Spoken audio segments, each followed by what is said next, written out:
RC, reading comprehension. नीचे करना. I think there was a passage that I have provided you and it was incomplete. Let's finish that first. Let's finish करना उसको. ये comprehension रह गया था हम लोगों को. था ना आपके पास? तो अधूरा रह गया था. I think reading हो गई थी लेकिन वो complete नहीं हो पाया था. ठीक है ना? चलिए कहाँ है? क्या था वो?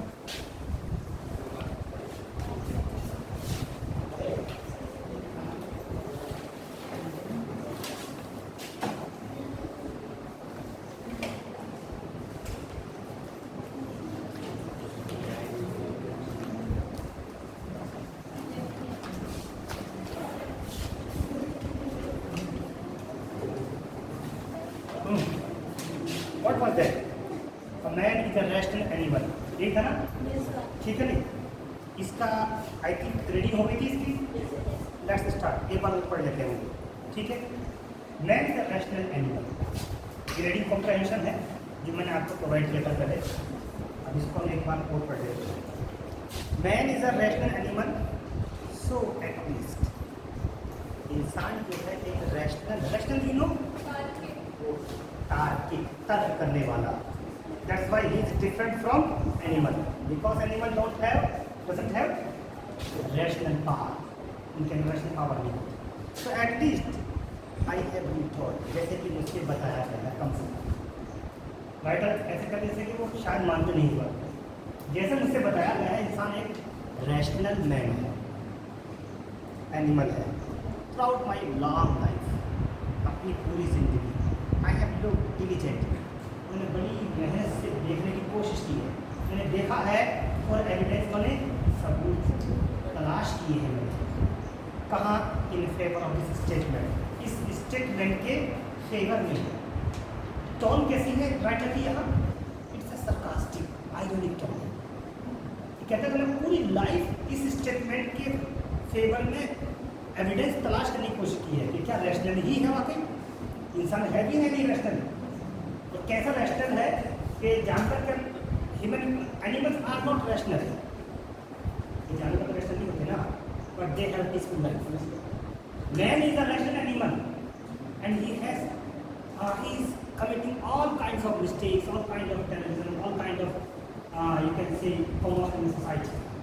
समाज के अंदर सारे के सारे कमोशन में जितने भी हंगामे झगड़े ये वो सब कुछ क्या कर रहा है इंसान कर रहा है. ये करना चाहिए. चलिए.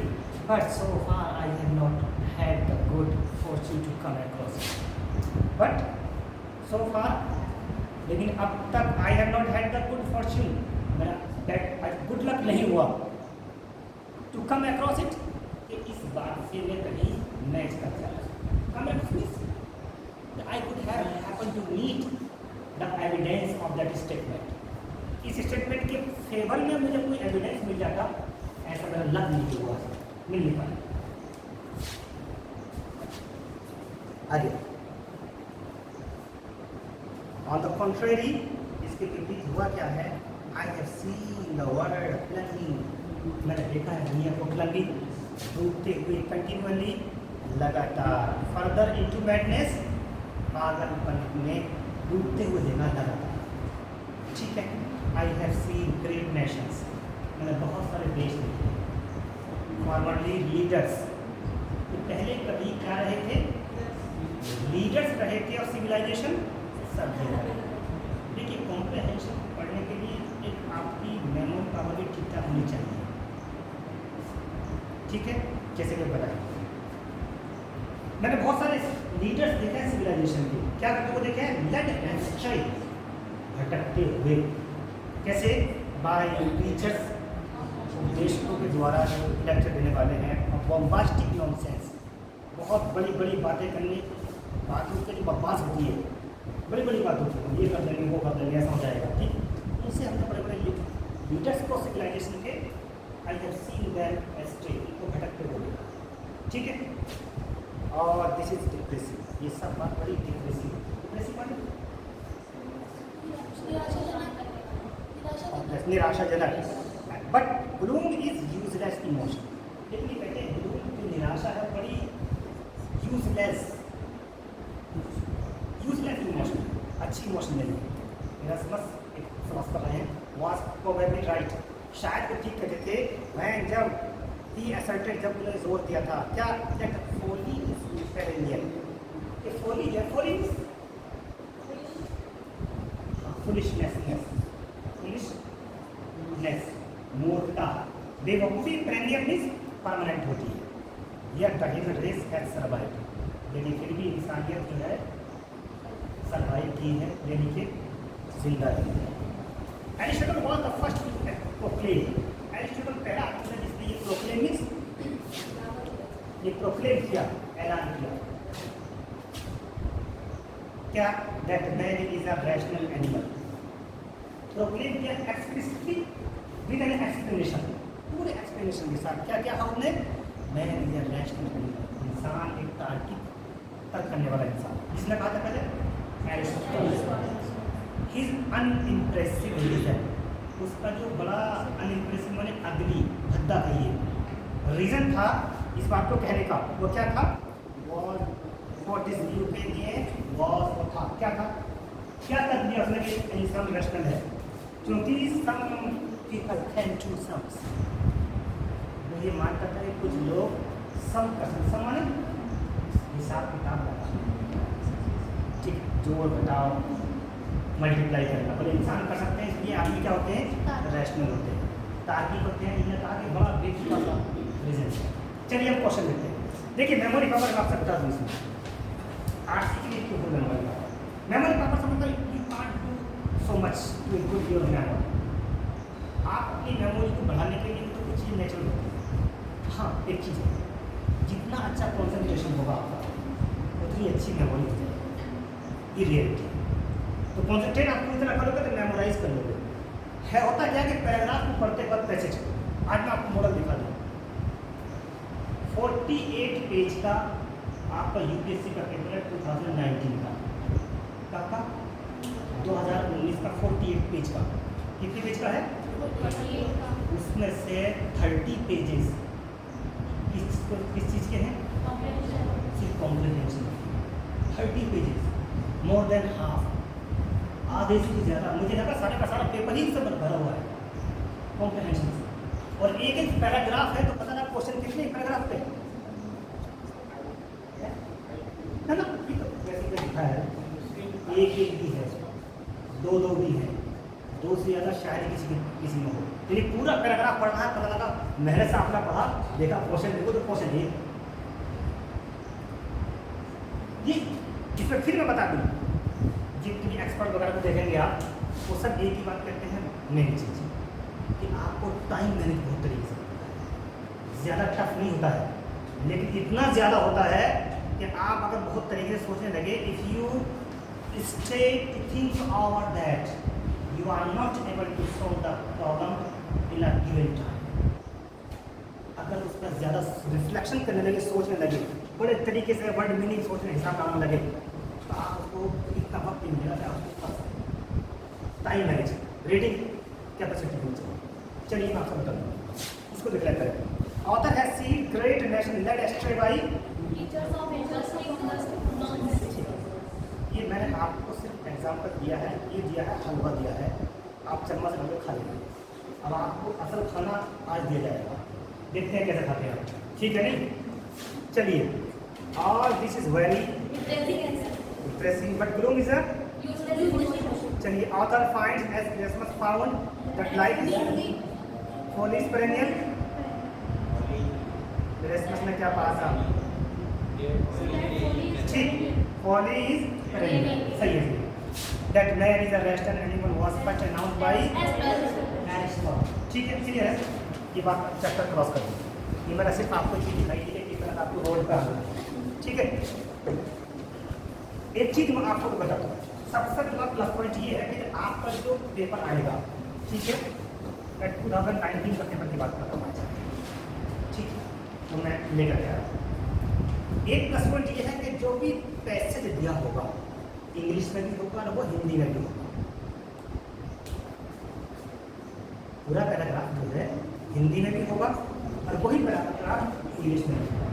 आप चाहे हिंदी पढ़ सकते हो उसकी या इंग्लिश में, इसीलिए कॉम्प्रहेंशन, अगर आप ये कह दो कि कॉम्प्रहेंशन इंग्लिश का पार्ट है, it's not the reality. Comprehension पे मतलब कॉम्प्रहेंशन है, तो हिंदी में भी दिया हुआ लिखा हुआ, इंग्लिश में, ठीक है नहीं? ये है बस बता रहा हूँ, समझ आ गई? ये प्लस पॉइंट आप लोगों के। कुछ बच्चे ऐसे इंग्लिश में टफ है कुछ, या कोई वर्ड मेरी याद नहीं आएगी, तो वहाँ उसके लिए परेशान होने की जरूरत नहीं, एकदम से आप देख सकते हैं। लेकिन कंडीशन क्या है, फिर वही आएगी। अगर आपने सारे वर्ड की हिंदी देखनी शुरू कर दी तो आप आधे भी नहीं कर पाओगे, ये कन्फर्म है।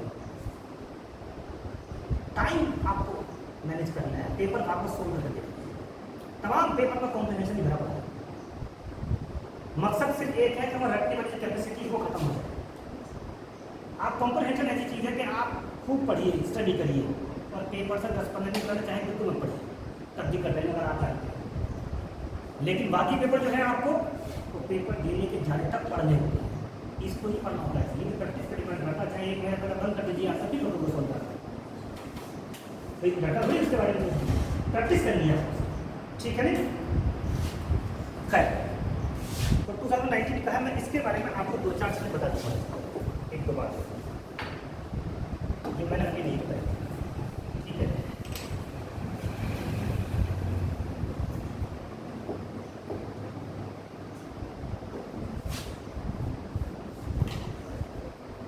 कुछ मेथड है,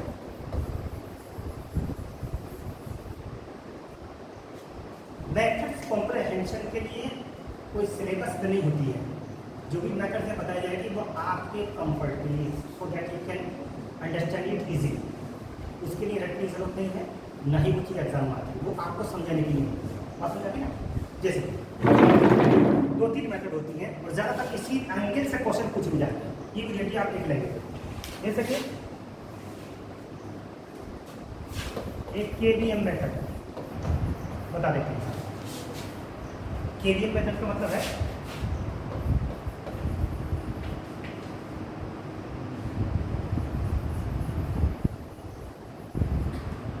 A for knowledge, B for based, N for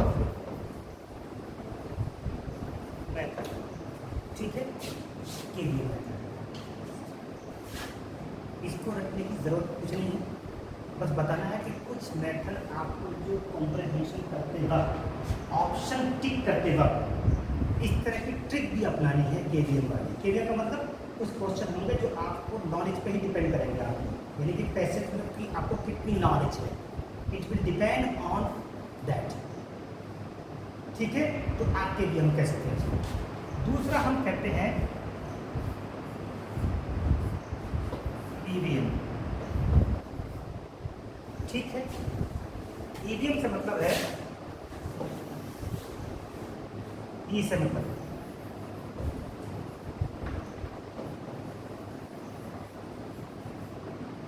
elimination. Eliminate समझते हो? इरेज, डिलीट करना, बहुत कम आती है, ठीक है नहीं? तो आप जैसे 4 ऑप्शन है, आप देखोगे कि यार एक बात बताइए, मतलब ये बात शुरू निकल गई, और ये क्वेश्चन जो है 4 ऑप्शन है, और ये जो C वाला है नंबर 2 का, ये जैसे होता ना कि only 1, only 2, both 2 and 3, 1, 2 and 3, ठीक है नहीं? आपने देखा यार ये 3 तो है ही नहीं कहीं, तो पहले में 3 आया वो भी नहीं होगा, तीसरे में 3 आया वो भी नहीं होगा, चौथा बचा। ये एलिमिनेट वाला सिस्टम होता है, ठीक? तो उस तरह एलिमिनेशन बेस्ड मेथड, ठीक है ना? एलिमिनेट करने वाला। तीसरा एक हो जाता है AVM, ठीक है? AVM का मतलब है एप्रोप्रिएट,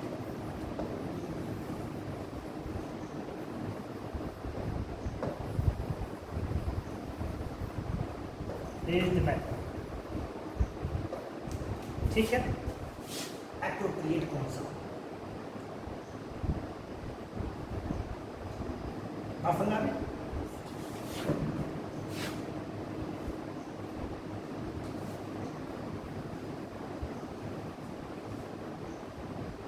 चलिए स्टार्ट करें।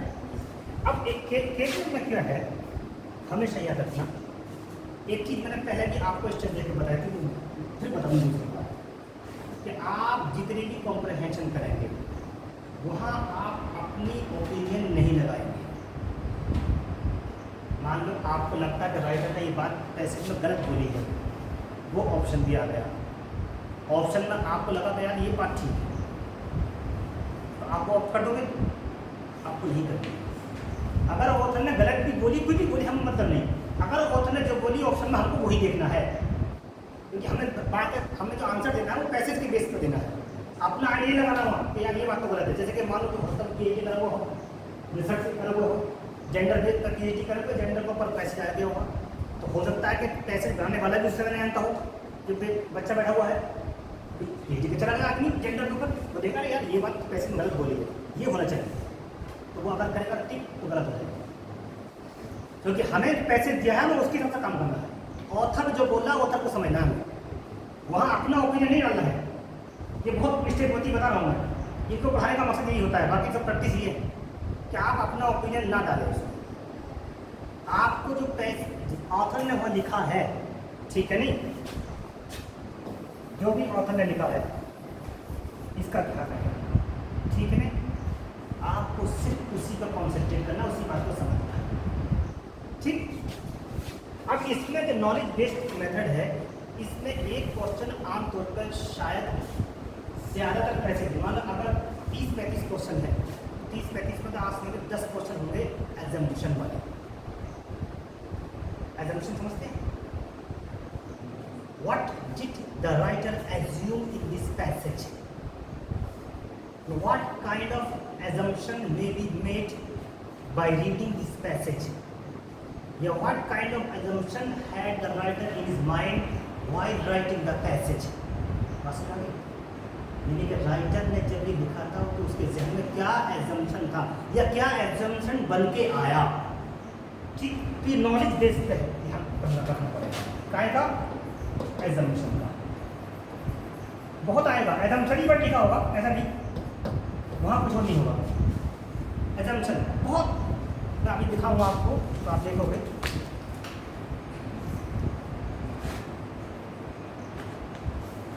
चलिए जब शुरू करेंगे, ठीक है नहीं।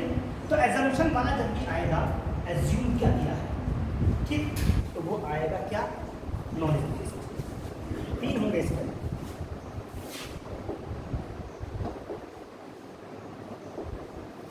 आपने ये लिखा है क्या, समझ लिया?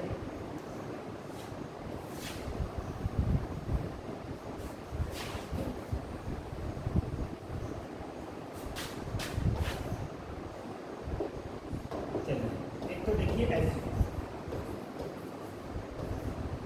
इसकी बात चले, ठीक, एज्यूम। दूसरा आएगा आर्ग्यू, क्या आर्ग्यूमेंट दिया है। तीसरी बात इसमें आती है कॉन्क्लूड। कॉन्क्लूड क्या किया है, ठीक है नहीं। एज्यूम क्या करता है राइटर, क्या इसमें आर्गुमेंट दिया है, क्या कॉन्क्लूड दिया है। अगर इस तरह की बात पूछेगा, बस आप did you get my point, you are getting my point no, क्योंकि अभी प्रैक्टिकल तो हो नहीं रहा, थियरी चल रही है। कभी कभी होता है कि बड़ी आसान बात भी है, थियोरेटिकल का आपको लगता है पता है क्या आप बता रहे हैं, ऐसा तो नहीं बात समझ आ रही है। क्लियर बात एक ये है कि अगर एज्यूम पूछे कि क्या एजम्पशन इस पैसेज में किया है राइटर ने, जैसे कि मैं पढ़ के दिखा दूँ,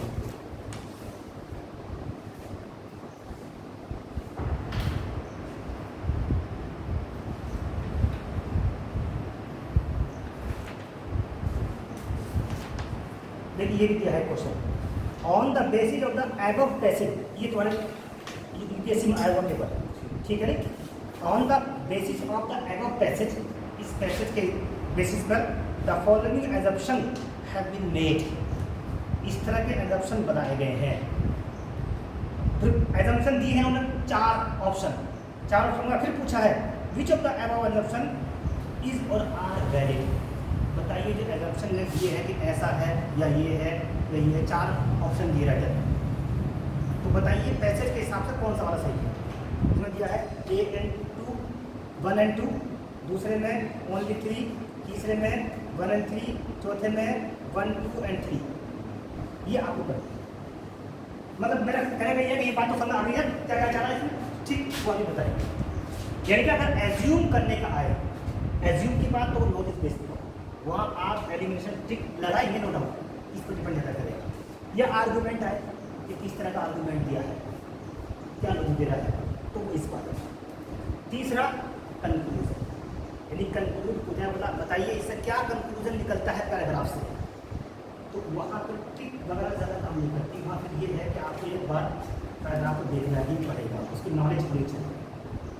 फिर नॉलेज हो जाएगी तो आपको ना कंक्लूजन ये निकल के आया, तो आपने 4 ऑप्शन पढ़े, 4 ऑप्शन में आपको लगेगा कि भाई 3 ऑप्शन तो यार ये तो सूट ही नहीं करते इसे, तो आप वो एलिमिनेशन मेथड करेंगे, या 3 सूट नहीं करता, दूसरा सूट नहीं कर रहा, पहला और दूसरा कर रहा है, ठीक है नहीं, इनमें से एक होगा, ठीक। या कई जगहों पे एक भी आ जाएगा निकल कर, ठीक है, पसंद आ गई। ये एक चीज़ और, एक पति आ गई।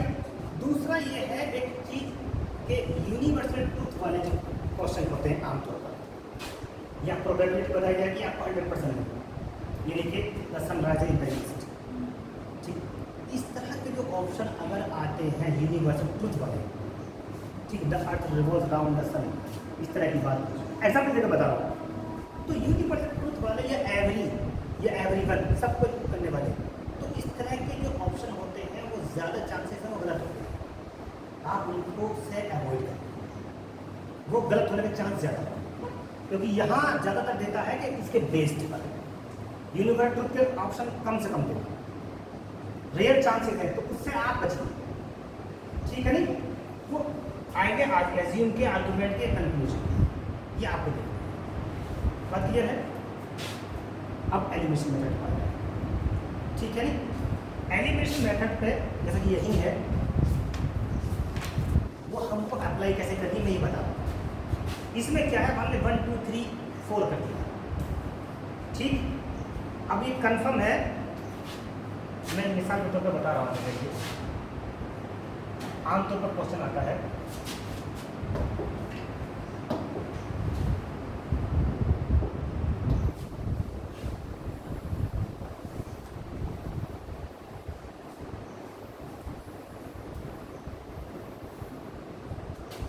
ये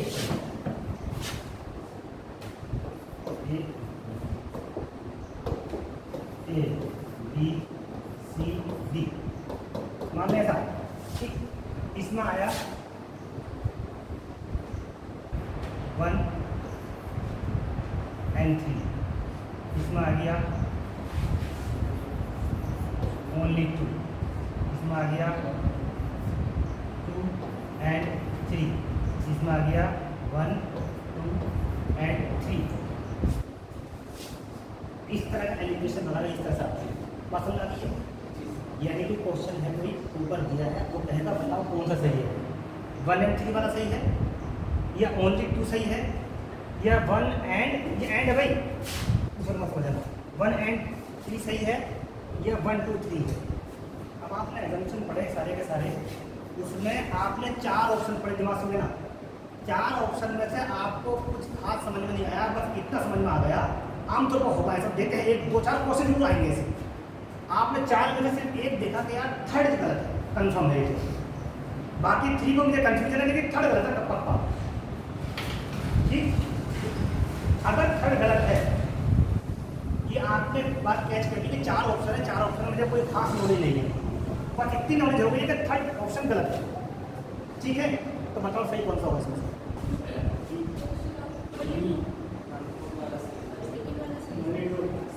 भाई आप क्या करेंगे, तुमको पता किसने क्या रहा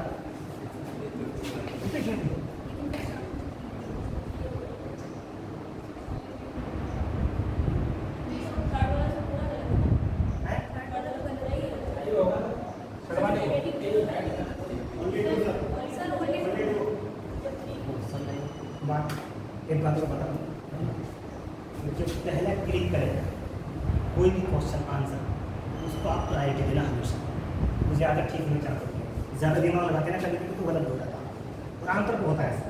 सही है 2 होगा। कैसे? अब थोड़ा एक बार समझो। आपने देखा है 2 तो यहाँ भी है, लेकिन 3 भी आ गया। 3 तो कंफर्म गलत है ना, तो इसको हम काट ही देंगे, सीधी बात है। यहाँ भी देखा 2 सही है, लेकिन 3 इसमें गलत है, ये भी काट ही देंगे। यहाँ देखा 1 भी सही है, हमें सही लग रहा है, ठीक है, लग तो सही रहा है, लेकिन 3 यहाँ भी कंफर्म गलत है 1 भी सही, 1 भी सही है, 2 भी सही है, ठीक। अगर 4 होता तो वो भी सही है, लेकिन 3 कंफर्म गलत है। तो जहाँ जहाँ 3 आएगा वहाँ वहाँ काट देंगे, ठीक है नहीं। ये एलिमिनेशन मेथड है। तो बचेगा इस तरह के कई क्वेश्चन आएंगे, मैं बताऊंगा आपको, लगेगा हम तो आसानी है, तो आप सीधा 2 करो। ये एलिमिनेशन मेथड है। एलिमिनेशन मतलब एलिमिनेट करना, गलत चीज़ों को आप डिलीट करते जाओ, जो बचेगा वही आंसर। ये मेथड अप्लाई यहाँ भी होती है और बहुत सारी और भी जगह होती है, ठीक। एक चीज़ और बताओ, यूपीएससी के अलावा अभी जहन में आगे मैं बताता हूँ, ये जो मैंने खुद भी अप्लाई की है, बहुत ज़्यादा सक्सेसफुल रही है। भाई आपको पढ़ना था, पढ़ने से तो कोई ऑप्शन है नहीं, यानी कि स्टडी का कोई ऑप्शन नहीं, अध्ययन करने का कोई अल्टरनेट नहीं, यानी कि अध्ययन मत पढ़ो मत, सिर्फ लिटरेचर याद कर लो, काम हो जाएगा। ये जहन में तो गलत भी निकालेगा। ये सारी चीज़ें तो समझाई जाती है इसलिए कि जो आपने स्टडी की है वो वेस्ट ना जाए, वो आसानी से यूटिलाइज हो जाए। लेकिन क्या वेस्ट स्टडी, यानी कि study just like the food and these methods are just like ghee, butter etcetera. बात समझ आ गई? ये मेथड है, एक घी है, बटर है, तरह के जो खाने के साथ खाओगे तो अच्छे लगेगा, ज़्यादा हेल्दी बनोगे। लेकिन अगर खाना नहीं खाओगे, खाली घी और बटर खा लोगे, जिंदा नहीं रह सकते। वो सिर्फ खाने पर काम चला सकते हैं बात, ठीक है नहीं। तो study just like the food and these method are just like the ghee and butter other supplement. जो सिर्फ सप्लीमेंट है, खाना जरूर खाना है पापा, यानी कि स्टडी जरूर करनी। ये एलिमिनेशन मेथड है। हाँ, मैं बता रहा था, जब कभी किसी क्वेश्चन पेपर में निगेटिव मार्किंग ना हो, क्या ना हो, निगेटिव मार्किंग ना हो, आपने देख ली यूपीएससी में होती आप समझ, जहाँ बहुत जगह नहीं होती, पीजीटी वगैरह आप जाएंगे बहुत सारी चीज़ों में नहीं होती है, टीजीटी में नहीं होती है, पीजीटी में नहीं होती है, और भी हायर एजुकेशन में असिस्टेंट प्रोफेसर का टेस्ट उसमें भी नहीं होती है बहुत जगह पर, और गवर्नमेंट डिग्री सर्च का दोगे तो उसमें होती है, ठीक, उधर भी जा सकते हैं आप ऊपर से। तो वहाँ पर आप सबसे पहले जो आप क्वेश्चन आपको आते हैं नॉलेज के, आप उठाकर उनको कर दीजिए। एक पता ही मैं बता रहा हूँ, जो क्वेश्चन आपको आते हैं वो आप कर दीजिए सारे के सारे, एक बार फिर पढ़ो, फिर जो समझ में आए वो भी कर दो। अब आपको लगा कि बाकी 100 क्वेश्चन में से 25 क्वेश्चन तो मुझसे आते ही नहीं बिल्कुल भी, तो क्या करेंगे, छोड़ देंगे?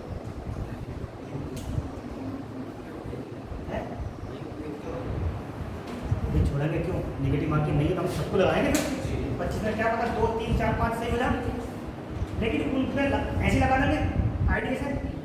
कैसे लगाओगे? एलिमिनेशन मेथड, या तो एलिमिनेशन मेथड इस्तेमाल करिए अगर वहाँ हो तो, या फिर कुछ क्वेश्चन ऐसे होंगे जैसे कि इसमें तो ये काम करेगी, लेकिन यहाँ कॉम्प्रहेंशन भी काम करेगी ये, लेकिन यहाँ कॉम्प्रहेंशन ना हो, मैं वहाँ की बात कर रहा हूँ खास तौर से, तो वहाँ एलिमिनेशन मेथड का मतलब नहीं है।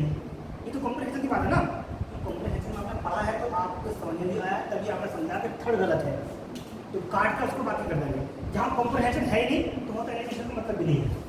बस समझा कि वहाँ पर एक ट्रिक और है, वहाँ पर आप क्या करेंगे कि आपने देखा, मान लीजिए क्वेश्चन नंबर 20 से 30 तक, 21, 22, 23, 24, 25, 30 तक आपने देखा कि आपने 7 क्वेश्चन करे, 7 क्वेश्चन में से सी ऑप्शन सबसे कम टिक हुआ है। देखो है तो दिया, इनमें मुझे टिक करने 3 क्वेश्चन करने हैं, यहाँ तक देखा मैंने सी ऑप्शन लेकिन मैं टिक लगा सकती है, कोई बात नहीं, वो कोई इलीगल थोड़ी है यार, और मैंने एक करा है अभी बहुत सक्सेसफुल रही है, बता रहा हूँ। जिसको दिया है वो सही बताया कि ठीक है, ये किसी की मेरे को नहीं, मुझे अपना है। आपने कहा सी ज़्यादा है, छूट गया, तो आप ज़्यादातर चांसेस हैं कि वो सी सही होगा, तो आप आगे नीचे के वहाँ सी लगा दीजिए। ज़्यादातर चांसेस है कि वो सी ठीक होगा, ज़्यादातर, ये नहीं कि 100%, तो मुझे गाली को बात ना करें, कि गलत हो गया, ठीक है नहीं। लेकिन वो ये चांसेस किसके लिए सही है पता, जिसने कुछ सही करे हैं। तो जिसके ऑलरेडी गलत है तो फिर वो भी गलत होगा पक्का, ठीक है नहीं। ये तो वो है जो आपने कर दी, देखा बच गए हैं और मुझे इनका तो पता ही नहीं है पक्का, तो फिर आप ये सिस्टम अपनाइए यार कौन सा ऑप्शन कम टिक किया है मैंने, मैं उसको करूँ। चांसेस ये है कि वो शायद ज़्यादा, ऐसा आमतौर पर ये तुक्का हो सकता है। फिर आपका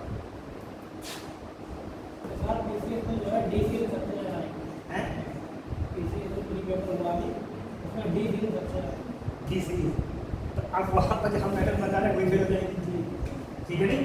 लेकिन फिर भी आप अपना सकते हो जब आपके पास कोई ऑप्शन ना हो, आपको पता मुझे कुछ नहीं करना नहीं आता, तो कोई ऑप्शन आप लगाइए, कोई बात काम करो। पसंद आ गई, चलो एलिमिनेशन मेथड आ गई, पसंद आ गई इसकी। तीसरा है एप्रोप्रिएट बेस्ड, ये एप्रोप्रिएशन बेस्ड मेथड। आमतौर पर क्वेश्चन आएगा, एक वर्ड देखो आता है मोस्ट,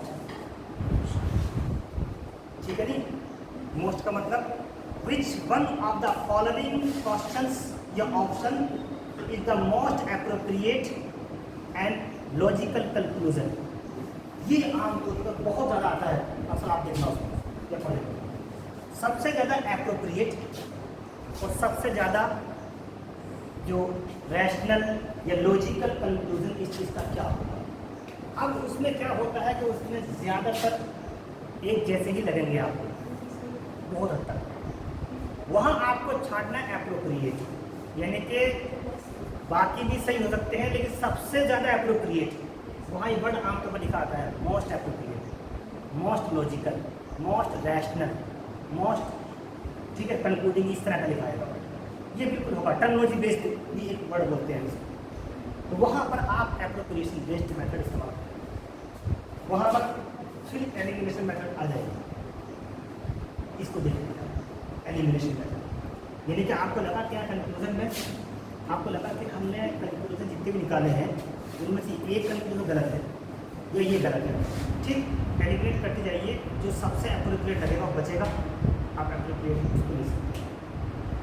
यहाँ वो काम करेगा मोस्ट एप्रोप्रिएट या मोस्ट रैशनल लॉजिकल क्वेश्चन का, ठीक है नहीं। तो ये कुछ ट्रिक मैंने आपको बताया, इसमें आपको कुछ काम है, ठीक है नहीं।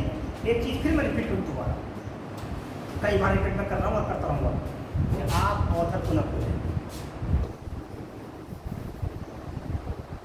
फिर दोबारा सुनो, अपना ओपिनियन उसमें ना डालें, ध्यान मेरे हिसाब से ये ठीक है नहीं, राइटर ने जो लिखा उसके हिसाब से क्या ठीक है आप ये समझिए। पैसेज में जो लिखा है वहाँ अपना दिमाग अलग से मत लगाइए, सिर्फ पैसेज में दिमाग लगाइए जितना लगाना है, अलग से नहीं लगाएंगे आप। ऑथर ने जो कहा है, जो लिखा है पैसेज में, उस पर कॉन्सेंट्रेट करना है। ये डिपेंड करेगा आप कितना कॉन्सेंट्रेट कर लें वहाँ पर। जितना कॉन्सेंट्रेट करोगे पेपर पे, उतना पेपर एक बार पढ़ के याद रख लोगे बस, और फिर ऑप्शन देख करके टिक कर दो।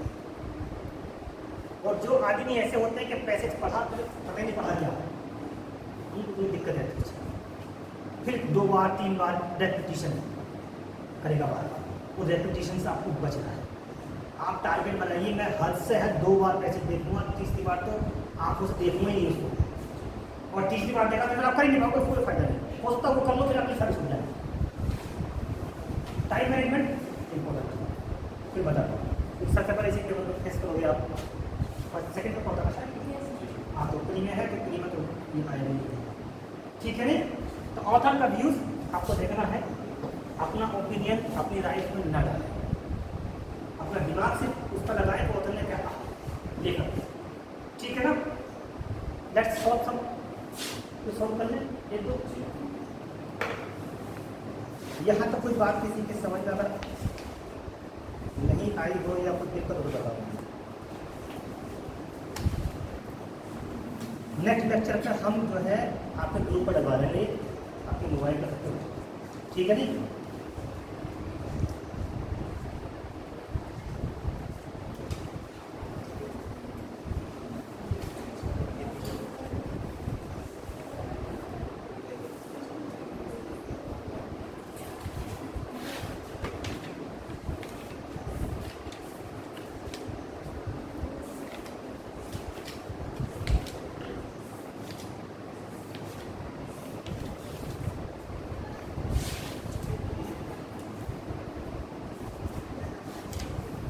ये आप देख भी रहे किस लेवल। ये 2019 का क्वेश्चन पेपर है आपके यूपीएससी का,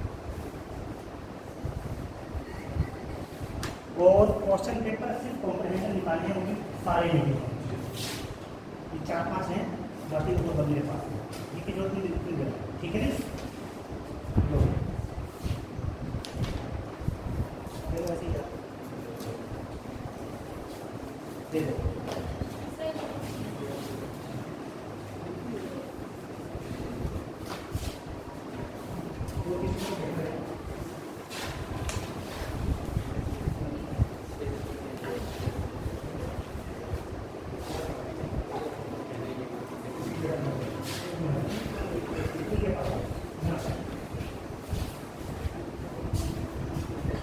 बेटा आप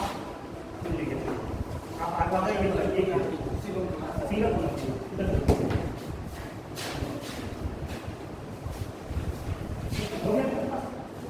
देखने के लिए ठीक हो गया एडजस्टमेंट। मैं थोड़ा प्रिंट में ये भी थोड़ा भी ज़्यादा रखता हूँ, मैं तो पुराने ख्याल आदमी है, अभी मॉडर्न बन गया, चीज़ सामने रखिए ज़्यादा अच्छी लगती है। देखिए एक पैसेज दिया, what stand in the way of wide spread and careful adoption of genetic modification technology है पहला। इससे पहले जो 38 क्वेश्चन है, 39 ये किसी और चीज़ के लिए, ठीक, हमें पैसेज 1 देखना है, लिखा है सबने पैसेज 1 लिखा हुआ है, हिंदी के पहले लिखा हुआ क्वेश्चन। इसके अलावा ये गलतफहमी ना हो आपको कि ऐसा तो नहीं कि इतने ही थे, है तो इतने, अभी ये हो रहे हैं, ठीक है नहीं। ये सबसे कॉम्प्रहेंशन है जितने भी हैं, बाकी क्वेश्चन अलग है, आपके पास जितने हैं वो भी हैं, और ये भी सारे कॉम्प्रहेंशन ही हैं जो मैंने अभी दिए नहीं आपको, एक ही पेपर की है सिर्फ ये, इतने सब कुछ। चलिए एक बच्चा का पढ़ लो मुझे, अच्छा स्लो स्पीड में इनका कोई भी थोड़ा सोचने, अच्छा एक फायदा हो रहा है, जो पढ़ेगा उससे सोचने का नाम होगा, बाकी सबसे करा हुआ आराम स्लो स्पीड में समझाना मकसद है।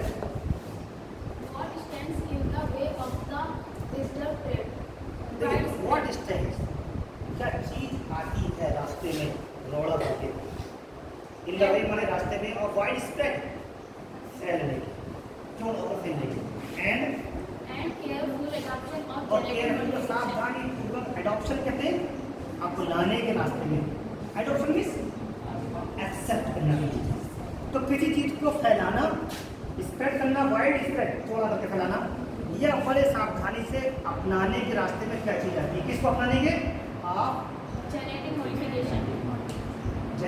मॉडिफिकेशन, जिसको जीएम टेक्नोलॉजी के रास्ते में क्या चीज़ आती है, वो क्या है, is an intellectual property right regime, क्या है वो, इंटेलेक्चुअल प्रॉपर्टी राइट रिजीम, असल में क्या है आप समझते हैं,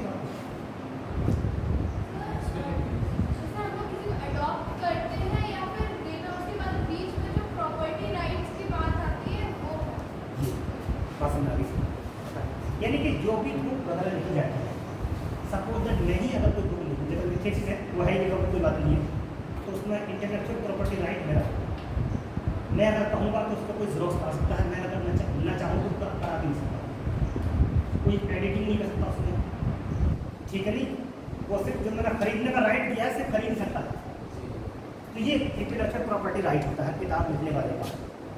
और ये चीज़ कभी कभी जो है किसी भी जीएम टेक्नोलॉजी के बढ़ोतरी में, उसको एडॉप्शन में ये कभी कभी बात बनती है, लोग बेचारे पैसे खाते नहीं खरीद पाते, या उसको अपने हिसाब से यूटिलाइज नहीं कर पाते, क्योंकि वहाँ जो लिखने वाला है उसमें अपने प्रॉपर्टी राइट पे मना है हर चीज़ का, बात समझ आ गई। चलिए वो रिजीम है that seeks to create private monopolies for such technologies. ये जो रिजीम है प्रॉपर्टी राइट का, ये तलाश करता है टू क्रिएट, कि ये पैदा करते प्राइवेट मोनोपोली हो जाए, मोनोपोली मींस एकाधिकार, उसका सिंगल का अधिकार। मैंने किताब लिखी तो I have the monopoly over my book, मेरी मोनोपोली में किताब, मैं नहीं चाहता कि आप पढ़ें, ठीक है नहीं, तो ये चीज़ फिर क्या करेगी, हिंड्रेंस पैदा करेगी। चलिए, If GM technology is largely corporate driven, GM technology largely corporate driven होती है। कॉर्पोरेट ड्रिवन मीन्स कॉर्पोरेट के द्वारा ही चलाई जाती है, ड्राइवर से बनाया ड्रिवन चलाई जाती है। it seeks to maximize profits, इसका मकसद है कि तलाश करती है कि ज़्यादा से ज़्यादा profit, प्रॉफिट हो, हाँ, and that too in the short run. और वो प्रॉफिट भी हो कम टाइम में। That is why corporations make major investments for herbicide and tolerant and pest resistant crops. That's why, इसीलिए कॉर्पोरेशन जो होते हैं, जो कॉर्पोरेट सेक्टर वाले लोग हैं, अपनी ऑर्गेनाइजेशन बनाते हैं, वो क्या करते हैं, मेजर इन्वेस्टमेंट, वो ज़्यादातर पूंजी लगाते हैं किस चीज़ में, फॉर हर्बिसाइड टॉलरेंट के लिए। हर्बिसाइड कीटनाशक जो होते हैं, हर्बिसाइड वगैरह हैं, हर्बिसाइड कैसे होता है,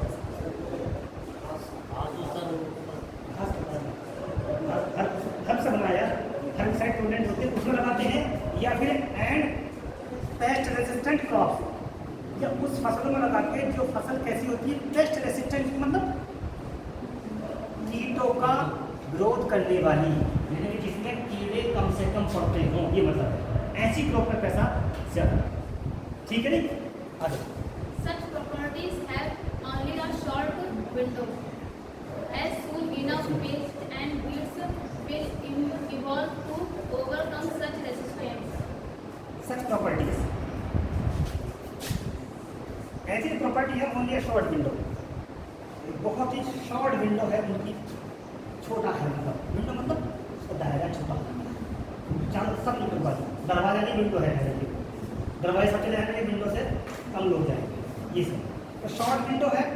एज सून इनफ, जैसे कि है पेस्ट एंड वीड्स, जो है पेस्ट माने कीड़े, वीड्स माने घास को गुजर जाते हैं, ये भी, और वो तो क्या होंगे, विकसित होंगे टू ओवरकम सच रेजिस्टेंस, ऐसे रेजिस्टेंस पर काबू पाने के लिए ये पेस्ट और वीड्स पैदा हो जाएंगे, ठीक है नहीं, फिर उनके लिए भी हमें उसका इस्तेमाल करना पड़ेगा।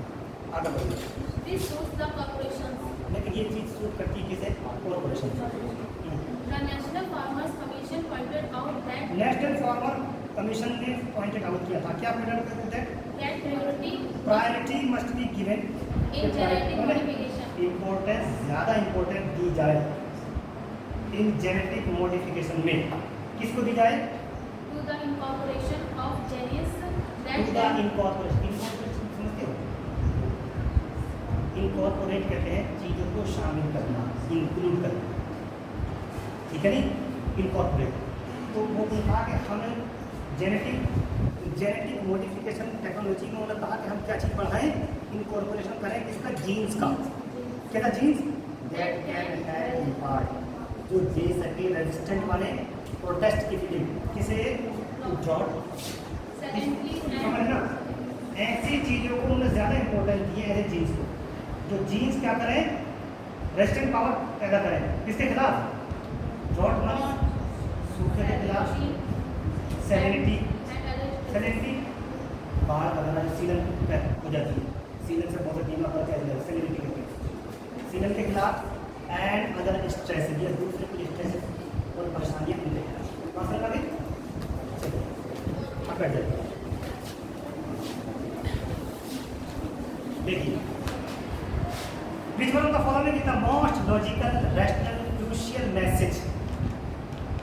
मैं बताया था मोस्ट वाला, एप्रोप्रिएट वाला, इस तरह का पता है क्या, which one of the following, निम्नलिखित से कौन सा एक से इज द मोस्ट लॉजिकल, सबसे ज़्यादा लॉजिकल, रैशनल, सबसे ज़्यादा तार्किक, क्रूशियल, सबसे ज़्यादा इम्पोर्टेंट मैसेज है, conveyed by the above passage, ऊपर के पैसेज के द्वारा दिया गया है, ठीक है नहीं। पढ़िए तीन ऑप्शन, अब आप देखिए, ऑप्शन पढ़ते वक्त हमें सही और गलत दोनों का ध्यान रखना है, जैसे कि पब्लिक रिसर्च इंस्टीट्यूशंस, जो पब्लिक रिसर्च इंस्टीट्यूशन है, शुड टेक द लीड, उसको लीड देनी चाहिए इन जीएम टेक्नोलॉजी में, एंड प्रायोरिटाइज तो ज़्यादा इंपॉर्टेंट देनी चाहिए टेक्नोलॉजी एजेंडे। पहला। अगला, developing countries should raise this issue.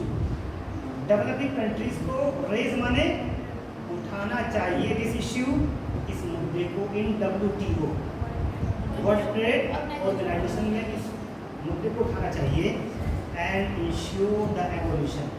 वो पक्का करने के एवोल्यूशन मीन्स ये खत्म हो जाए क्या ऑफ इंटेलेक्चुअल प्रॉपर्टी राइट खत्म हो जाए। दूसरी बात। तीसरी, प्राइवेट कॉरपोरेशन, ये प्राइवेट कॉरपोरेशन है शुड नॉट बी अलाउड, तो उनको परमिशन नहीं दी जानी चाहिए to do agri business in India, agriculture का बिजनेस करने के लिए इंडिया में प्राइवेट कॉरपोरेशन को कोई परमिशन नहीं देनी चाहिए। पर्टिकुलरली द सीड बिजनेस, खास तौर से बीजों का जो बिजनेस है उसमें नहीं देना चाहिए। अगला, प्रेजेंट इंडियन सर्कमस्टांसेस, हमारी जो आज की हिंदुस्तान की सर्कमस्टांसेस हैं वो do not favour the seed cultivation, वो फेवर नहीं करती कल्टिवेशन माने पैदावार करने में किसकी, जेनेटिकली मॉडिफाइड क्रॉप्स। ठीक, अब आप इसको ये देख लिए, मान लो फर्स्ट है, मोस्ट लॉजिकल बताना है। फर्स्ट का हमने देखा कि पब्लिक रिसर्च इंस्टीट्यूशन जो है, पब्लिक रिसर्च इंस्टीट्यूशन है, उनको take lead in the GM technology में थोड़ा लीड करना चाहिए और प्रायोरिटी देनी चाहिए टेक्नोलॉजी एजेंडे को। लगभग ये बात कही, लेकिन मोस्ट एप्रोप्रिएट है नहीं है ये कंफर्म नहीं, लेकिन इस तरह की बात उन्होंने कही, ठीक है ना। लेकिन इसका पूछा मोस्ट एप्रोप्रिएट, इससे अच्छा वो तो नहीं की।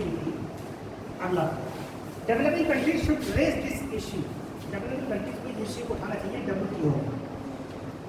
आप ये बताइए WTO का कोई जिक्र है इसके अंदर? आप अपना मुझे नहीं लगाएंगे, ये तो 100% पार्टी अभी का, ठीक, ये नहीं होगा किसी भी कीमत पे, चाहे कितने पैसा लगे। जो बात कही नहीं है उसके अंदर वो हम नहीं करेंगे, बात अच्छी लगनी होना चाहिए ऐसा। मैं यही बात कहता हूँ, तो ऑथर पर ध्यान रखिए, अपना ओपिनियन न लगाइए, यानी कि जो बात इसने कही है हमको बड़ा एक्सेप्ट करिए, मुझे खुद यहाँ ऐसा होना चाहिए, लेकिन राइटर ने कही है कि ऐसा करो, पैसे तो राइटर नहीं कही ना, ये भी तो हम उसको इस्तेमाल नहीं करेंगे।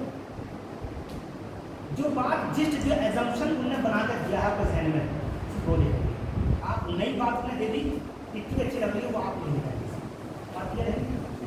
अगर private corporation should not be allowed to do agri business in India, private sector को परमिशन नहीं दी जानी चाहिए एग्री बिजनेस करने के इंडिया में, पर्टिकुलरली सीड बिजनेस, सीड के बिजनेस में।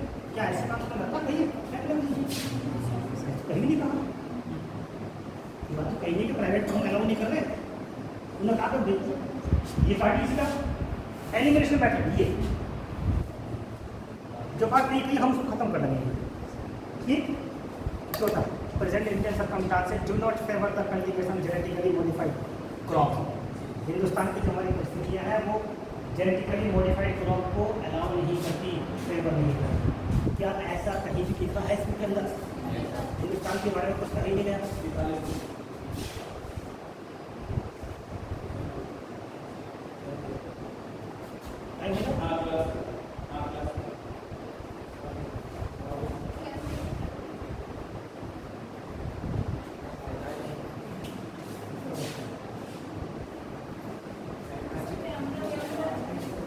चलिए हम नेक्स्ट कंटिन्यू, ठीक है। ओके, कैमरे गेट पर ये जगह शायद ड्यूटी के लिए बुलाना है। चलिए, ये लास्ट के तीनों, अब हमारी चाहे ऊपर वाला भी पूरी तरह समझ आ रहा हो या ना आ रहा हो, इट डजंट मैटर। नहीं हो सकता है कि पहले वाला भी कंफर्म हमारी पूरी तरह दिमाग में नहीं आ रहा, लेकिन ये तीनों गलत दिमाग में आ रहे हैं कि ये बात नहीं गई कंफर्म है नहीं भाई। प्रेजेंट इंडियन आप चाहे एक बार देख लो, हमने एक बार पढ़ाया, क्या कहीं भी कहा गया कि इंडियन सर्कमस्टांसेस में जेनेटिकली मॉडिफाइड क्रॉप के लिए फेवरेबल नहीं है, ऐसी की बात कही है नहीं। WTO को जिक्र किया है नहीं किया, या ये कहा कि प्राइवेट सेक्टर को हम परमिशन नहीं अलाउ दी नहीं करनी चाहिए, ऐसा कुछ नहीं करेगा। कौन सा होगा? फर्स्ट। ये आपको एलिमिनेशन मेथड इस्तेमाल करना है। ठीक है नहीं, नॉलेज क्या की है कि आपने पैसे पढ़ लिया, फिर एलिमिनेशन मेथड। अब आपको निकल का आएगा एप्रोप्रिएट क्वेश्चन, एप्रोप्रिएट ईवीएम के हिसाब से ये पहला वाला लिखा है। मैं इस लिहाज से कह रहा हूँ कि हो सकता है जब आप ये कर रहे हो तो आमतौर पे ये होगा कि जो क्वेश्चन सही है पता लगा वही आपकी समझ में नहीं आ रहा, बाकी गलत वाले सब समझ में आ गए। अगर गलत वाले समझ में आ गए हैं आपकी, ठीक, तब भी तो सही वाला समझ में आपका आ जाएगा, बगल रहेगा तो बाकी सही वाला आपका आ जाएगा। ठीक है नहीं, ये चीज़ें इसलिए समझ आ रही है कि यूपीएससी में बहुत ज़्यादा अटैम्प्ट नहीं होते हैं या 4-5 साल 8-10 साल करने ट्राई तो ठीक है नहीं, सीख जाने कर लिमिटेड अटैम्प्ट होते हैं मेरे ख्याल में। कितने अटैम्प्ट? 5 अटैम्प्ट हैं जनरल के लिए 5। इससे क्या करेंगे, कोई लाइफ में भी नहीं होगा। चलिए नेक्स्ट है अगला, on the basis of the other passage the following assumptions have been made। पहले पैसेज के बेस पर फॉलोइंग assumptions, ये निम्नलिखित assumption कहते हैं आप धारणा, यानी कि बना लेना, सोच बना लेना, ये बनाई गई है। क्या बनाई गई है? देखिए, the issue of effect of natural calamities,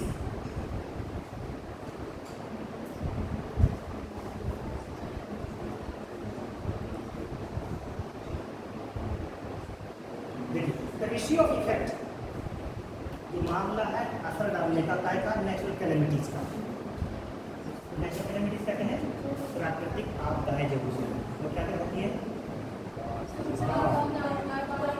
चलिए ज़्यादा क्लियर करके फॉरन लगा लोगे, फादर कुछ नहीं।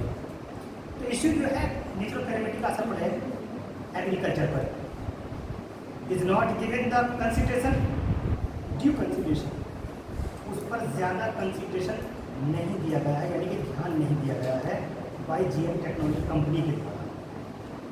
ठीक है नहीं, इन नेचुरल कैलेमिटीज को खास ध्यान नहीं दिया गया। अगला है इन द लॉन्ग रन, आने वाले लंबे समय में क्या होगा? GM technology will not be able, इस लायक नहीं होगी टू सॉल्व एग्रीकल्चर प्रॉब्लम को वो सॉल्व कर सके। अराइजिंग ड्यू टू, जो पैदा होंगी इस वजह से ग्लोबल वार्मिंग, जो ग्लोबल वार्मिंग की वजह से पैदा होंगी, बोले वो इश्यूज शायद जीएम टेक्नोलॉजी सॉल्व ना कर पाए आज। ठीक, दो बात है। स्टेटमेंट दो, अब बताइए which of the above assumption is for are valid. बताओ कौन सा वैलिड है? Only one, B two only, C both 1 and 2, D neither 1 nor 2। बताइए। हाँ भाई,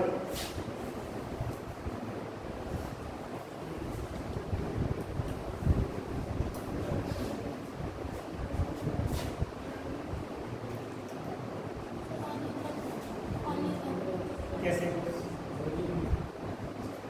चलिए हमने मान लिया, आपने बताया ओनली वन, लेकिन लॉजिक तो क्यों ओनली वन?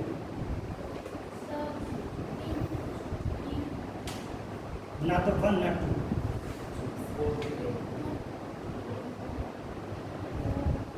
इसका मतलब 1 and 2 ना और सिर्फ 1, ये आपके दोनों क्वेश्चन लगभग मैच कर रहे हैं बहुत ज़्यादा।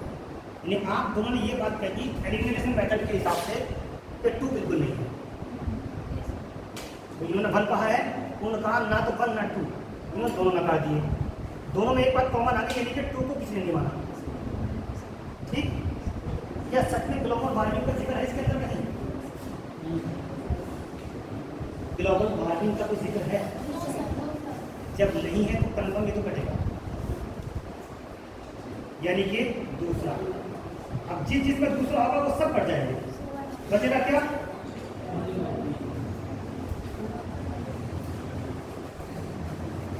वन, लेकिन डी भी बचेगा, इसमें ये भी सीख है, क्योंकि डी में तो निकाला है उसने 2 को, फिर 2 को इसमें इंक्लूड थोड़ी कर रहा है, वो खुद मना कर रहा है डी में।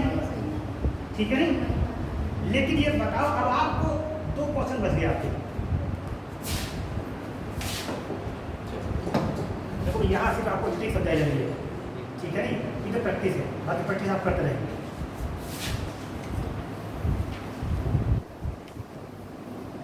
तो एक काम करिए, एक बार पैराग्राफ को देखो दोबारा भाई, देखो सही बात कही है नहीं कही इसमें।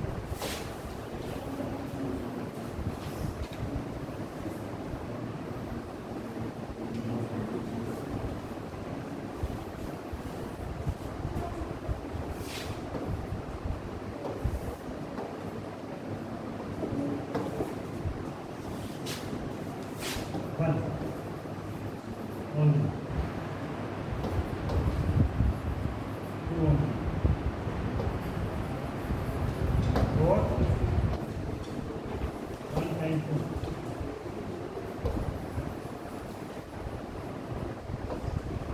Neither come,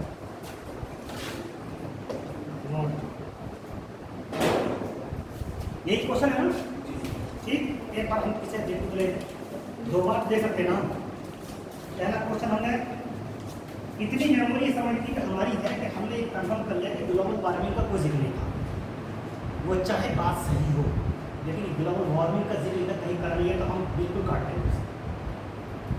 बात चाहे सही हो कि जीएम टेक्नोलॉजी ग्लोबल वार्मिंग के बारे में कुछ कहती नहीं है, शायद किसी दिन इश्यू निकल कर आएंगे तो उसको सोल्व ना कर पाए, बात चाहे सही है, लेकिन राइटर ने इस बारे में कुछ नहीं कहा है, तो हम कंफर्म ये काट देंगे, ठीक। जब हम ये काटेंगे तो आप ये सोच लीजिए, ये कट गया, ये कट गया, 2 तो कट गए ना, कंफर्म बचा 1 सिर्फ, ये दोनों या 1 भी नहीं, 2 तो बचे। इसके लिए एक बार कंफर्म करें, क्या है पहला, नेचुरल कैलेमिटीज माने agriculture is not given consideration by the GM technology company के द्वारा। नेचुरल वो है, उसको कोई खास ध्यान नहीं दिया गया है। कहाँ है नेचुरल कैलेमिटी की बात कही, कहाँ गई है,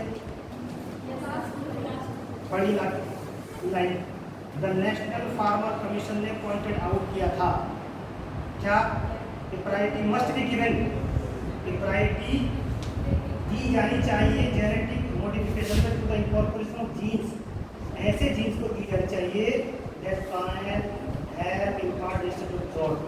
यही तो नेचुरल कैलेमिटी है, ड्रॉट, सैलिनिटी, अदर स्ट्रेसेस, दूसरी प्रॉब्लम जाती है, इस पर ज़्यादा प्रायोरिटी दी जानी चाहिए। ये बात क्या थी, नेशनल फार्मर कमीशन ने कही थी, यानी कि ये गवर्नमेंट सेक्टर की कमीशन इसने कही थी, और इसका मतलब प्राइवेट जीएम टेक्नोलॉजी ने वाकई इस पर कहीं स्ट्रेस दिया भी नहीं है। सच बात है, बताओ कहाँ पाएंगे, ये गवर्नमेंट सेक्टर ने सीधा ये तो कह रहा कि जीएम टेक्नोलॉजी जो है वो ध्यान दे रही है किस पर, अपना मोनोपोली जमाने पर, अपना क्या प्रॉफिट कमाने पर, उसने नेचुरल कैलेमिटी पर कहीं ध्यान नहीं दिया, कोई प्रॉब्लम नहीं है। इसका मतलब बात ठीक है, तो इसमें लिखा ना natural calamity agriculture is not given, not given है ना, नहीं दिया गया है कंसिडरेशन भाई जीएम टेक्नोलॉजी कंपनी के द्वारा, कोई इस पर ध्यान नहीं दिया गया नेचुरल टेक्नोलॉजी को, बाकी नहीं दिया गया कहीं भी, कहीं जिक्र नहीं है, सिर्फ कहा जो कमीशन ने कहा है, गवर्नमेंट का कमीशन है कि भाई इस पर ऐसा मस्ट होना चाहिए। क्यों होना चाहिए, क्योंकि ऑलरेडी की बात क्लियर है कि प्राइवेट कंपनी जो है जीएम टेक्नोलॉजी की, वो इस पर ध्यान नहीं दे रही, इसलिए कमीशन ने बात कही कि इस पर गलत ध्यान दे, बात क्लियर है ना। तो इसका मतलब ऑप्शन ए ही ठीक होगा, ये भी बेटर है, क्योंकि ए सही है। अपना है कुछ थोड़ी बहुत कर ले, आगे भी पढ़ना है, मैंने फिर क्या किया है कि स्टडी का कोई अल्टरनेटिव नहीं है, ये मत भूल जाना ट्रिक के चक्कर में कहा पढ़ना भूलो तो ट्रिक लगा दो सारी, ठीक, पढ़ना तो करना, लेकिन पढ़ने के साथ ट्रिक लगाओगे तो ज़्यादा काम लेंगे। आप मेहनत करनी है, खच्चर वाली नहीं, घोड़े वाली, ये दौड़िए अंदाज में, खच्चर की तरह ना दौड़िए, ना दौड़ती रहोगे, ठीक है नहीं, ये बात नहीं। जैसे मैंने कहा पढ़ना है, लेकिन ये भी समझना क्या नहीं पढ़ना है, मतलब आप एक कहावत है कि आपको ये सी में कोमल काटना है, कोमल समझते हैं, सैन मारना, कोमल समझते हैं, चोरी करना, दीवार काट के चोरी करना है आपको। अब आपने पूरी रात दीवार काटी, सुबह हो गई, पता लगा जहाँ दीवार काटी आपने तो टॉयलेट लेवल कर ली, दीवार या टॉयलेट कुछ मिले नहीं, चले गए वापस। आपने फिर दीवार काटी, पूरी रात काटी चोरी करने के लिए, पता लगा भूसे ने कमरे में खोली दीवार, अरे ये तो भूसा भरा हुआ, भूसा भरने लगाएंगे, ठीक। तो एक पढ़े लिखे ने कहा है बेवकूफ़ को उम्र एक बार काटो, सिर्फ एक ही बार दीवार काटो, ये पता कर लो कि आखिर माल है कहाँ से। 10 बार माल दीवार ना काट कर इतनी मेहनत करके पहले ये पता करो माल कहाँ रखा है। अगली बार उन्हें पहले पता करा घर का, वो छोड़ रहे उसको, देखा माल यहाँ इस घर में रखा हुआ है, रात में आए 2 माल काटा, माल लेकर चले, तो आपको ऐसा पता, यानी कि ये पता करिए कहाँ से आपको कामयाबी मिलेगी। वरना पढ़ने वाले कभी बहुत होते हैं, कुछ नहीं करता, कभी बहुत मतलब बिना पढ़ने वाले तो मतलब नहीं है, सब दिमाग से निकालते हैं। लेकिन कुछ लोग जो होते हैं वो सिलेक्टेड पढ़ते हैं, कामयाब चीज और कामयाब पाते हैं। कुछ लोग तमाम उल्टा सीधा कचरा पढ़ते रहते हैं, कामयाब की नहीं। ठीक है, तो वो ट्रिक बस वही काम आएगी, इस तरीके से। चलिए पढ़ाइए पर एक और पढ़ना। Post-invasive species are neither terribly successful nor very hard. देखिए द मोस्ट इन्वेसिव, इन्वेसिव माने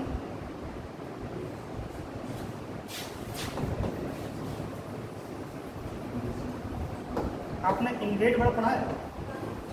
इन्वेड माने इन्वेड अटैक, उसका नाम एडजेक्टिव है, इन्वेसिव अटैकिंग, अटैक करने वाला। Britain's invasive plants एक मोस्ट इन्वेसिव स्पेसीज है, जो जातियां हैं, आर नीदर टेरिटरी, ना तो वो भयानक रूप से कभी बहुत ज़्यादा कामयाब नहीं है, नॉर कभी हार्मफुल, ना ही बहुत ज़्यादा नुकसानदायक। अटैक करा चलिए, ठीक है चलिए। Britain's invasive plants are not widespread nor Britain में जो वाइट इन्वेसिव प्लांट्स होते हैं, अटैकिंग प्लांट्स, मुझे समझिए मतलब एक बात तो कई साइड में रहेगा ये, जो दूसरे पर कब्जा करेंगे, इस तरह प्लांट्स हैं आर नॉट वाइडस्प्रेड, वो ज़्यादा फैलते नहीं हैं, हाँ, not spreading especially quickly और ख़ास तौर से तेज़ी से नहीं फैलते, and often less of nuisance than और pests. बहुत कम न्यूसेंस माने न्यूसेंस किसी की जगह पर से उनका शराब करना, परेशान न करना। परेशान करना, public nuisance, mosquito is a public nuisance, ज़बरदस्ती मच्छर ने बुझाता हमारी परेशान करता है, तो न्यूसेंस कहा जाता है उसको तरह, यानी कि परेशान करने वाला तत्व। ये कहते हैं ना यार ये लड़का उनका है थोड़ा बहुत बड़ा न्यूसेंस है, एक दूसरे को डिस्टर्ब करता है हमेशा, काम कुछ नहीं। चलिए Then vigorous natives such as the Britain. हाँ, तो विगरस नेटिव के मुकाबले वो कम न्यूसेंस होता है, कभी कभी नेटिव अपने घर के भी ज़्यादा न्यूसेंस होते हैं, जैसे कि ब्रेकन, ब्रेकन उसका नाम आपको दे देगा, ब्रेकन। आगे The arrival of new species on नई नई स्पेसी का जो आना है ऑलमोस्ट हमेशा increases biological diversity in a region. जब नई नई स्पेसी आती है तो लगभग क्या करती है, बढ़ा देती है biological diversity In many in cases, reason. बहुत सारे मामलों में a flood of newcomers drives no native species to कभी extinction. कभी अ flood of new commerce, flood means बाढ़ आएगी, ये दोनों की बात चल रही है, ये स्पेसी की बात चल रही है, फ्लड पानी की नहीं। कभी कभी फ्लड का मतलब है कि large number, a lot of, बहुत सारे जो बाढ़ से आ गई, न्यू कमर्स नए नए पौधों की, नई नई स्पेसी की। तो कभी कभी बहुत एक बाढ़ सी आ गई है न्यू कमर की, न्यू कमर मतलब न्यू कमर स्पेसी की, नई जातियों की। Rice One reason is that invaders तो वो tend क्या करती है, वो कभी कभी बहुत सारी नई स्पेसी आती है, लेकिन फिर भी वो ड्राइव्स नो नेटिव स्पेसी, जो हमारी नेटिव स्पेसी है यानी कि उस देश की, उसको एक्सटिंक्ट माने खत्म नहीं करती है, वो जमेगी और दूसरों को भी जमने देगी। कुछ पौधे ऐसे होते हैं कि अपनी जगह बनाने के लिए दूसरों को खत्म कर देते हैं, कुछ ऐसे कुछ जमेंगे दूसरों को भी जमने देंगे, ये सेंस मसला है। चलिए One reason is that invaders tend to colonize disturbed habitats like polluted lakes and post-industrial wasteland. One reason, एक रीजन इसमें ये है, क्या है, दैट इन्वेडर जो होते हैं अटैक करने वाले अटैकर्स, वो क्या करते हैं, tend colonize disturb habitats. Tend कहते हैं रुझान होना, इसका रुझान होता है तो कॉलोनाइज माने कब्जा करना, कॉलोनी बना करके दूसरे पे ओवरकम करना। तो ओवरकम करते हैं डिस्टर्ब हैबिटेट्स, जो हैबिटेट माने किसी के रहने की जगह, जैसे कि हमारे आम के पौधे ज़्यादा होते हैं, तो हम पहले इस इलाके में आम के पौधे बहुत होते हैं, ये हैबिटेट्स है ऑफ इसका मैंग्रोव। सपोज दैट यहाँ कुछ ऐसी सेलिनिटी पैदा हो गई या जिसे कहते हैं दीमक करने लगी, तो हो सकता है वो हैबिटेट डिस्टर्ब हो गया हो, वो आम के पौधे उगने बंद हो गए, तो आपको नए पौधे वहाँ पर आकर के कब्जा कर लेते हैं, वो जहाँ लग जाओ। ये तो क्या करते हैं वो, क्या invader tend colonize disturb habitat को कॉलोनाइज कर लेते हैं, जैसे कि पोल्यूटेड लेक, गंदी पोल्यूटेड लेक माने झील। आगे बढ़ो। Where little else lives. They are nature's opportunities. जैसे कि पोस्ट इंडस्ट्रियल वेस्टलैंड है, इंडस्ट्री करके रही थी, उसके बाद वो जमीन बेकार हो गई, तो वहाँ पर पैदा हो जाते हैं न्यू कमर्स। ठीक, वेयर लिटिल एल्स लिव्स, जहाँ कोई और चीज़ बड़ी मुश्किल से जिंदा रह पाती होगी। ठीक है, दे आर नेचर के अपॉर्चुनिस्ट। ये जो होते हैं न्यू कमर्स, इस तरह के जो होते हैं, जो दूसरे की बर्बादी होने पर अपनी जगह बना लेते हैं, वो नेचर के अपॉर्चुनिस्ट कहलाते हैं। अब ऐसे को कुछ इस तरह से लिखा गया है कि आपको लगेगा कि वो हिस्ट्री का टॉपिक है, लेकिन टॉपिक हिस्ट्री का नहीं है। कहाँ का टॉपिक है? ज्योग्राफी का टॉपिक। ज्योग्राफी का एनवायरमेंट का टॉपिक, ठीक है, वो समझ ज्योग्राफी का सारी चीज़ आ गई ना, एनवायरमेंट का टॉपिक, इकोलॉजी सिस्टम का है, ठीक है नहीं, इस बात। चलिए पढ़िए इसके question. Which one of the following is the most logical? देखिए बिल्कुल क्वेश्चन भी उसी अंदाज में दिए हैं, बिल्कुल most logical and rational inference. Inference माने कंक्लूजन, रिजल्ट, निचोड़। ठीक, नॉलेज बेस्ड मेथड भी आएगा, जिसे मैंने बताया था, उसमें आर्गुमेंट हो, कंक्लूजन हो, ठीक है नहीं, ये एजम्पशन आएगा। तो ये है इसका इन्फ्रेंस माने कंक्लूजन निकल गया। सबसे ज़्यादा मोस्ट लॉजिकल रैशनल इन्फ्रेंस क्या निकल कर आएगा? That can be made from the passage, जो ऊपर के पैसेज से बनाया जा सकता है। क्या है बताइए? क्या invasive species should be used?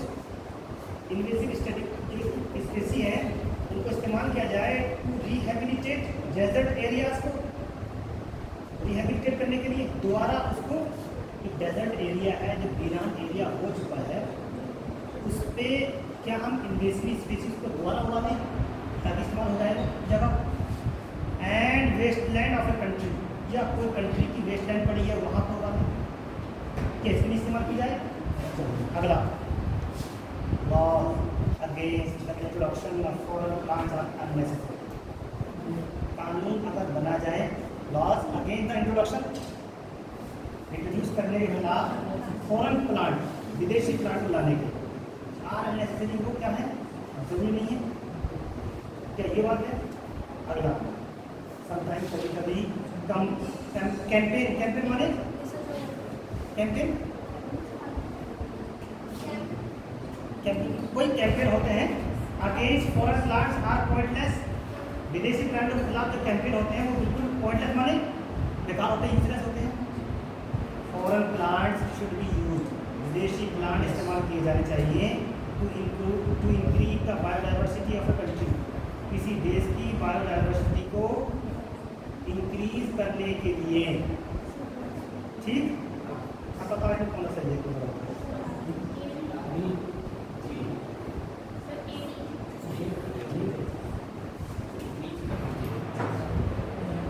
अब आप पहले नहीं बताइए, इसमें लॉजिक लगाकर एलिमिनेशन मेथड की मेथड में तो गलत कौन सा? लॉ बी वाला है।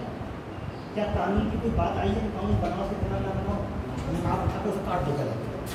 ठीक, अब तो यहाँ दिमाग लगाना, बी। सी का कैंपेन फॉरेन प्लांट के खिलाफ कैंपेन करना पॉइंट है, इस तरह की बात आई जाता है। ये एकदम पॉलिटिकल हो गया, विद्रोह कर उनके खिलाफ हंगामा करो, वो भी नहीं आई। बी और सी तो हो गया आया, ठीक है नहीं। अब बचा क्या, ए और डी, ये बचा है। अब आप कह रहे हैं कुछ बच्चे ए पे कह रहे हैं, कुछ कह रहे हैं डी पे। Foreign plants should be used to increase the diversity of a country।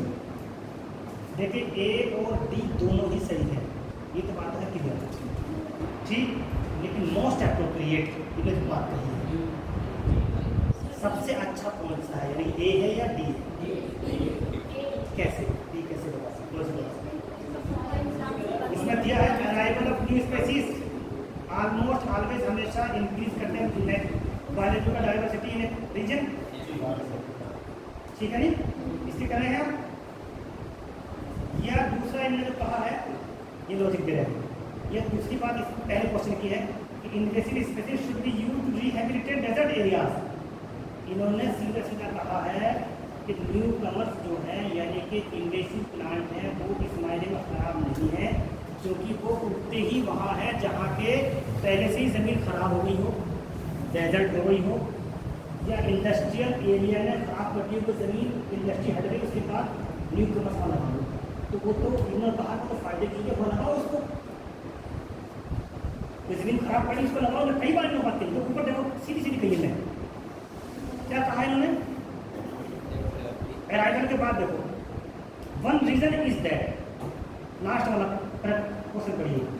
पहला रीजन ये है आएगा बायोडाइवर्सिटी बढ़ाने का। कंडीशन क्या दिया कि इन्वेटर माने इन्वेसिव, इन्वेटर का मतलब इन्वेसिव स्पीशीज, ये tend to colonize disturb habitat को कॉलोनाइज करते हैं, उसी पर कब्जा करते हैं, लाइक जैसे कि polluted lake and post industrial wasteland, वहाँ पर ज़्यादा काबू करते हैं। रेयर जहाँ लिटिल एज लेक, जहाँ बाकी वो चीज़ें कुछ उगती ही नहीं है वहीं पर ये उगते हैं। तो इन्हें क्या कहा कि वहाँ उगने देना चाहिए नहीं, ये बात तुमने कही है कि जहाँ कोई वो चीज़ पैदा ही नहीं होती ये वहाँ पर पैदा होते हैं, यानी कि जो जमीन खराब पड़ी है वो यूटिलाइज करते हैं। तो ये ज़्यादा लॉजिकल है, ये तो फायदे की चीज़ है भाई, जहाँ डेजर्टेड है, वेस्टलैंड है, खराब हो गई है इंडस्ट्रियल की वजह से, सबकी वजह से, तो वहाँ पर हम इस्तेमाल करते हैं। तो इसमें ए मोस्ट एप्रोप्रिएट, डी ही सही है। अगर डी सुन लो कैसे सही है, अगर क्वेश्चन ये होता ओनली ए, ठीक है नहीं, या होता ओनली डी, क्वेश्चन ये आता मान लीजिए सपोज दैट वन ओनली, ठीक है नहीं, टू ओनली, सी और one and two, D one two three. अब बताओ कौन सी होता है इसमें से, देखो